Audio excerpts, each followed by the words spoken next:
Para ibu dan bapak, teman-teman muda, anak-anak yang terkasih, selamat pagi. Hari ini hari Minggu Advent yang kedua, ya.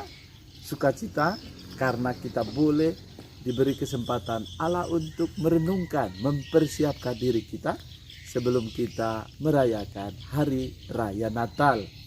Hari ini bersama seluruh gereja kita mau merenungkan hari Minggu yang kedua masa Advent.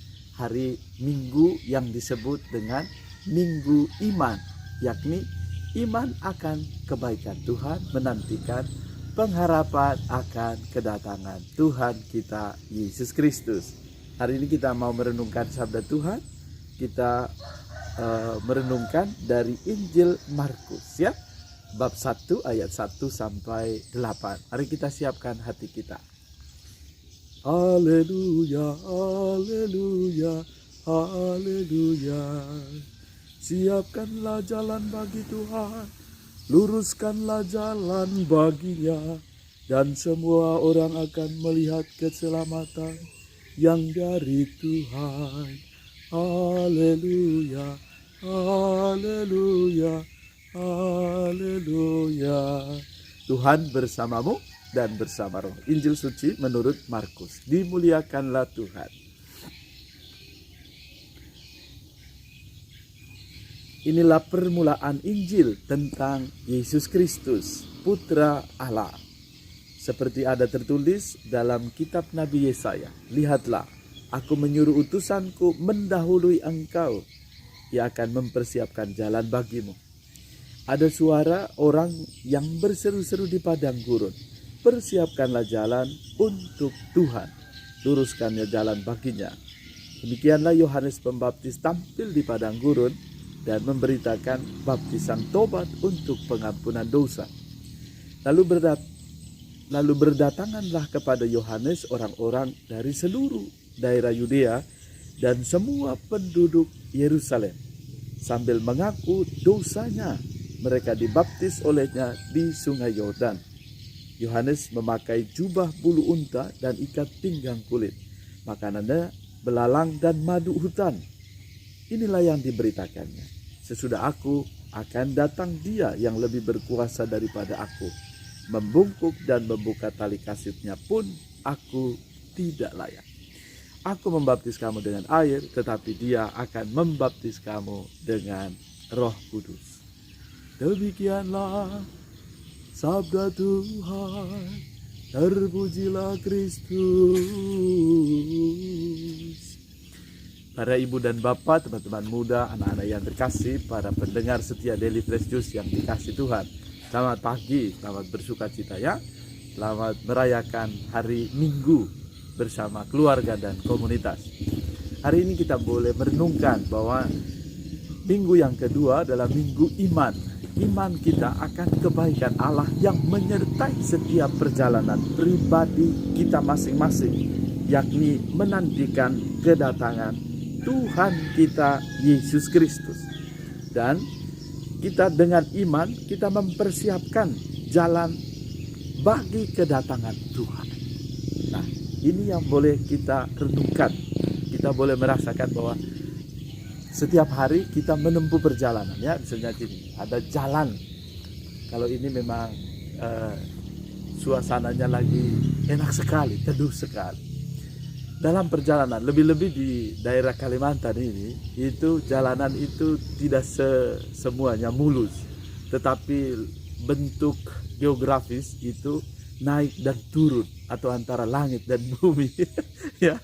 Jadi situasi jalan itu juga menentukan, ya, dan membutuhkan kesiapan kita untuk boleh memilih, ya, bahwa dengan jalan itu kita mampu menyiapkan segala sesuatu. Sehingga bisa jadi kalau perjalanan kita itu menyenangkan atau ada apa-apa di perjalanan, kita mampu merealisasikan atau mampu merasakan bahwa perjalanan kita itu tetap menyenangkan. Dan kalau suasana di daerah, di kota-kota, ya, apalagi Jakarta dan sekitarnya, suasana yang macet, bisa jadi jalan itu menjadi sesuatu yang menakutkan atau sesuatu yang membuat kita merasakan bahwa jalan itu terasa sangat sulit. Tetapi hari ini dengan iman kita menantikan kedatangan dan mempersiapkan jalan bagi Tuhan datang. Bisa jadi tadi dengan jalan itu banyak orang yang akan melewati. Dengan jalan itu banyak sekali peristiwa yang akan terjadi. Orang akan melintasi, orang akan berhenti, orang akan memakai jalan itu. Bisa jadi itu tadi ya, dengan berbagai macam tujuan dan maksud. Tetapi lihatlah bahwa jalan adalah salah satu peristiwa atau yang bisa kita pakai untuk menjadi bahan kesempatan bagi kita untuk berefleksi diri.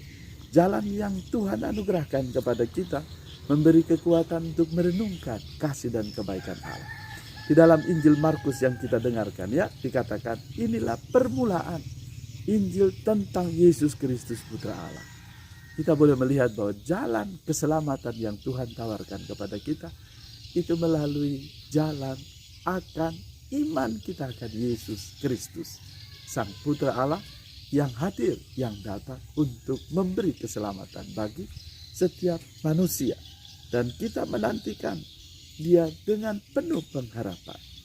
Dan dikatakan di dalam kitab Nabi Yesaya ya, bab 40 ayat 1 sampai 11 ya, kisah diharapkan bagi kita menyiapkan jalan bagi Tuhan ya. Ada suara yang berseru-seru di padang gurun. Dan di dalam bacaan Injil tadi kita tahu siapa yang mempersiapkan jalan. Yohanes tentunya ya. Kita boleh menjadi pribadi pertama, kita boleh meneladan, merasakan bahwa pribadi-pribadi yang diutus oleh Allah seperti Yohanes, Nabi dan juga Rasul sungguh menjadi kekuatan bagi kita untuk merasakan bahwa melalui orang-orang yang Tuhan utus itu mempersiapkan jalan, mengingatkan kita. Dan kita pun boleh meneladan apa yang dilakukan oleh Yohanes Pembaptis ya. Ia menyerukan untuk pertama-tama persiapkanlah jalan untuk Tuhan. Apa yang perlu kita persiapkan? Tentu tadinya di dalam masa ini tobat kita, lalu kerelaan kita untuk berbela rasa dan solidaritas kita akan siapa saja yang sungguh membutuhkan. Dan yang kedua, luruskanlah jalan baginya atau bagi Tuhan. Yang lurus, yang perlu kita luruskan hidup kita, pengalaman harian kita, apa yang menjadi cara pandang kita, supaya kita mampu menangkap rencana Tuhan dalam perjalanan hidup harian kita. Semoga karena kerahiman Allah sendiri, juga karena berkat-Nya, jalan-jalan yang kita tempuh menjadi jalan keselamatan. Kita boleh mempersiapkan jalan bagi Tuhan untuk datang. Dan lebih-lebih itu jalan menuju hati kita, ya, supaya kita mampu menangkap rencana Tuhan dalam perjalanan hidup harian kita. Ya. Marilah kita berdoa. Allah Bapa yang makasih, kami bersyukur untuk sabda-Mu yang selalu mengingatkan kita dan lebih-lebih mengingatkan kami untuk sungguh-sungguh mempersiapkan jalan agar kami boleh menantikan kedatangan-Mu dengan penuh rasa syukur. Berkatilah keluarga-keluarga-Mu, berkatilah semua mereka yang sungguh mengasihi dan mencintai, juga menjadi jalan keselamatan bagi banyak orang. Juga untuk semua mereka yang merayakan hari ulang tahun kelahiran, hari ulang tahun perkawinan. Semoga Kau senantiasa menuntun dan memberkati mereka. Ini semua kami mohon demi Kristus Tuhan dan pengantara kami. Amin. Tuhan memberkati-Mu, keluarga dan komunitas, Bapa, Putra, dan Roh Kudus. Amin. Salam Fresh Juice.